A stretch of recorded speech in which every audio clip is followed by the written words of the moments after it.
যারা tap servicing করাইতে চান, হ্যাঁ আমার কাছে বেল আছে, পুলি আছে, প্রিমিয়াম আছে, মোটামুটি অনেক কিছু আছে। সব আছে তা বলা যাবে না, মোটামুটি সার্ভিসিং করার মতো আল্লাহ ব্যবস্থা করে দিছে, কিছু পার্টসপাতি আছে। আর যারা ট্যাপ রেগুলার ঠিক করাইতে চান তারা টাঙ্গাইল সদর কাকমান ভিলেজে জালে কুরিয়া করে পাঠাইতে পারেন, আইসাও কাজ করে নিতে পারেন। তবে কোনটার কতটুকু সময় লাগে কাজে সেটা বলা যায় না, কাজের উপর নির্ভর করে সময়ের, আর পার্টসপাতি থাকার উপর নির্ভর করে আপনার কাজের দক্ষতা এবং জিনিসের উপর।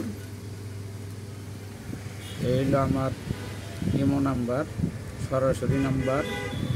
আমি সার্ভিস করি, যাদের সার্ভিসের প্রয়োজন আছে তারা আমার সাথে যোগাযোগ করতে পারেন।